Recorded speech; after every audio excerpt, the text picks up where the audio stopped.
Hello everyone. Today I come up with a new segment line that is Indian Polity by M. Laxmikant.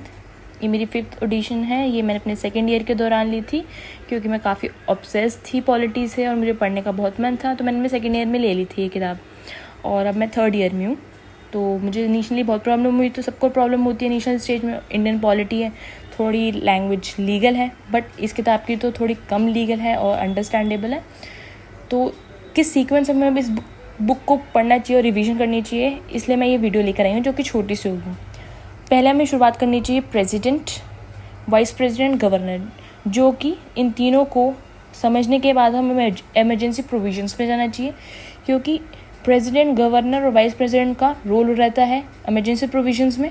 उसको हम easily समझ पाएंगे जब हम तीनों को पढ़ लेंगे. फिर हमें पार्लियामेंट पे आना चाहिए और पार्लियामेंट के अंदर हमें पढ़ना चाहिए पीएम और कैबिनेट. इनको पढ़ने के बाद हमें पढ़ना चाहिए स्टेट लेजिस्लेचर के सीएम को पढ़ना चाहिए और हमें स्टेट असेंबलीज़ के पार्ट को पढ़ना चाहिए. जब हम स्टेट असेंबलीज़ को पढ़ लेंगे, फिर हमें पार्लियामेंट के अंदर जो फंक्शनिंग होती है, कैसे बजट पास होता है, हमें उस प्रोसेस को पढ़ना चाहिए. फिर हम दोनों को कंपेयर करना चाहिए कि पार्लियामेंट में कैसे कानून पास होते हैं और स्टेट असेंबली में कैसे पास होते हैं.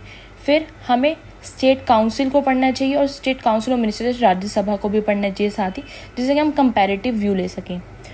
उसके बाद हमें बजट पढ़ने के बाद, जब हमने पार्लियामेंट में बजट पढ़ लिया, तो हमें कैग पढ़ना चाहिए कि कैग का क्या रोल होता है.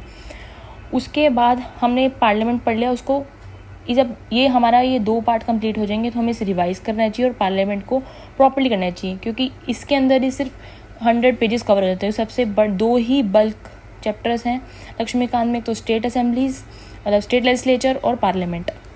उसके बाद हमें आना चाहिए 3rd part supreme court, high court and tribunals के साथ हम पढ़ सकते हैं जो ऑल्टरनेटिव डिस्प्यूट मैकेनिज़म्स होते हैं, Lokayukta, family courts and Lokpal.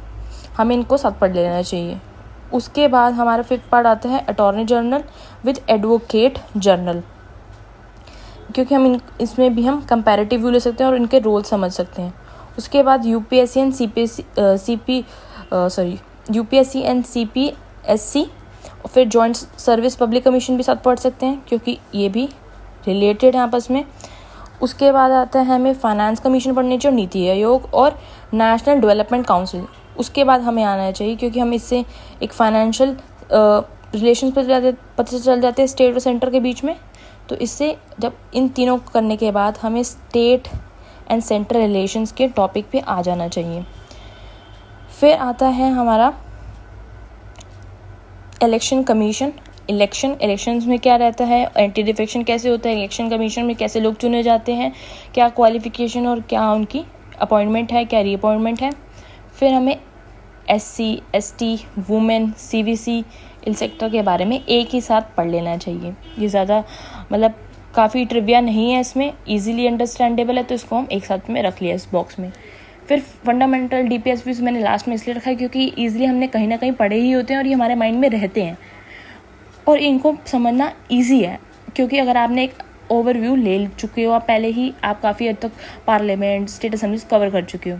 तो फंडामेंटल राइट, DPSP और फंडामेंटल ड्यूटीज़, साथ जो शेड्यूल एंड ट्राइबल एरियाज़ हैं, इसको मैंने एक बॉक्स में डाला है जिससे कि हम एक साथ इनको पढ़ सकें. पहले आप फंडामेंटल राइट्स पढ़ लीजिए, फिर DPSPs पढ़ लीजिए जो सोशो इकोनॉमिक हमें वो देते हैं इक्वालिटी, हमें वो पढ़ लेनी चाहिए, और फंडामेंटल ड्यूटीज़ की हमारी क्या ड्यूटीज़ हैं.